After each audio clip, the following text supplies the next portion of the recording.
My name is Hans van Kippersluis. I'm an associate professor of health economics. I'm from the Netherlands and I currently teach in Bachelor 2, the research project, and I teach in Bachelor 3, impact evaluation. The favorite thing I'm doing when I'm not working is playing football, doing all kinds of sports, but also playing board games or parlor games with friends and seeing a movie, going to the theater, these kind of things. I think there are two best things about my job. One is basically the gratification and the sense of fulfillment I derive from teaching students. And the second thing I like about my job is that you really have a lot of flexibility and you have the opportunity to do a lot of research visits. I mean, I spent a lot of time in Los Angeles to collaborate with colleagues over there. And I also spent 2.5 years in Hong Kong. And these are both professionally, but also personally, these are wonderful experiences. I don't think I had a very clear idea about what I wanted to become as a child. I mean, some years I thought about becoming a politician, some years I thought about becoming a literature critic, sometimes I thought about opening my own hotel. I didn't have a really clear idea about what I wanted to become.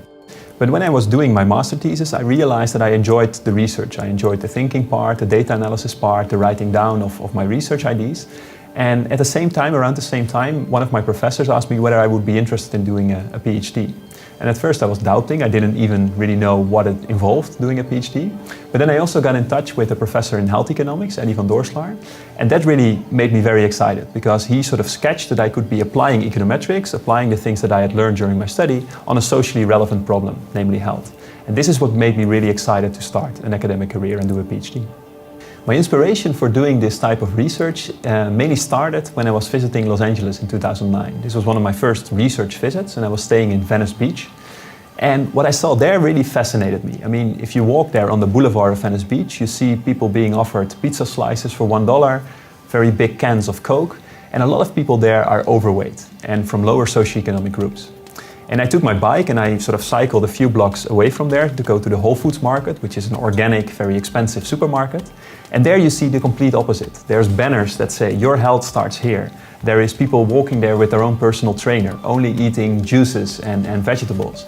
And this very big contrast, only a few blocks away from each other, that really fascinated me. Why do some people behave so healthily? Why do other people don't care at all about their health? This really sort of fascinated me, and this is how my research in health behavior started. If you live in poverty, if you have debt, if the only thing you can think about is how to send your kids to school or how to pay the bills, then your health is not the first thing you worry about. So I think this sort of simple framework already gives some idea about why certain people behave healthier than others. In my view, for health behavior, economic theory is not enough. I mean, just modeling health behavior as from a rational point of view is not enough. What we need in that context is, I think, the psychological insight of Daniel Kahneman, who's a Nobel laureate, who has the insight of two systems. So basically people have system one, which is more like the doer, as Richard Taylor calls it. He's more focused on the present, more the intuitive system. And on the other hand, there is the system two, as Kahneman calls it. And this is more the deliberative system, the ones who plans ahead, who thinks about the future.